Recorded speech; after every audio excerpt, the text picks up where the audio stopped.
So with Jeb trailing in the polls, is Mitt Romney about to pull a Trump card? Now, a new report says that GOP donors are now pining for Mitt Romney to jump into this presidential race, something Romney has dismissed, in fact, recently in an interview with Neil. Would you entertain the party coming to you and saying, Governor, we're at a draw here? First, that's not going to happen.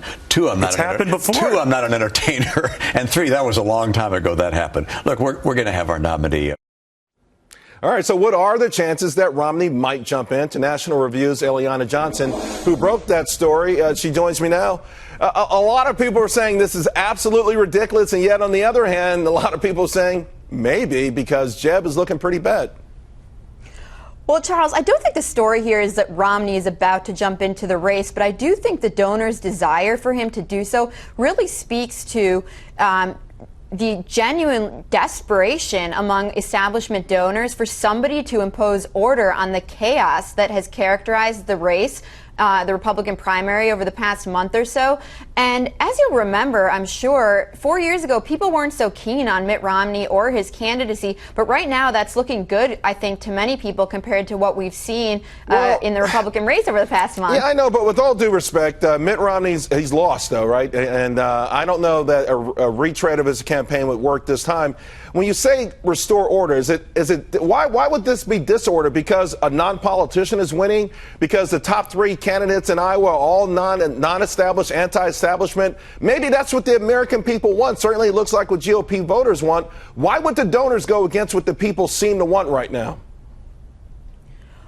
Well, that's a great question, Charles, and I think you hear so much about the establishment and the way the establishment is different from the Republican primary voters. And what you see right now really is outsiders surging over politicians. Donald Trump and Ben Carson leading the Marco Rubios, right, the Scott Walkers, the Jeb Bushes. And I think the frustration that you hear from establishment donors really is that the way the politicians have responded to the rise of these outsiders is simply insufficient, and what they've done really is just ignore them and count on them to flame out. And they're really yearning for somebody to respond to the rise of these outsiders in, frankly, a presidential manner. How about this, though, Eliana? Maybe, just maybe, what we're seeing is a rejection of these donors, these big-time donors that think they can buy politicians, put them in their pocket, push through special interests ahead of what the American people want, particularly GOP voters. They ushered in a huge sweeping victory in the midterm elections and got nothing, nada. All they did was rubber stamp everything President Obama wanted. So maybe it's the donors themselves that are the problem.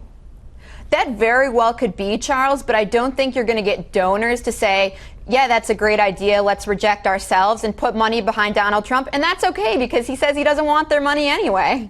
Right. But do they want to win or do they want, in other words, when are they going to sort of see that maybe we've got two things going on? What they think is important and what the American public think is important, and they're on parallel tracks and they haven't merged yet. Maybe they just got to concede this is the time that Americans maybe vote for Americans. Well, I think it's important to understand this is a small pocket of Republican donors and hardcore Romney loyalists. And certainly there were people I talked to, one gentleman in particular, who said, look, the Romney candidacy showed us we can't keep doing the same thing. And frankly, we're not going to see a white male win on a Republican ticket again. That person is now supporting Marco Rubio. So certainly there are holdouts here who are saying Republicans cannot keep doing the same thing over and over again, even if they're not on the Trump ticket. And I also heard people say, hey, Donald Trump is saying some great things. And they sound a lot like Mitt Romney, who was derided for saying immigrants should self-deport. But really what they don't like is the way he says it. I got you. Eliana Johnson, thank you very much.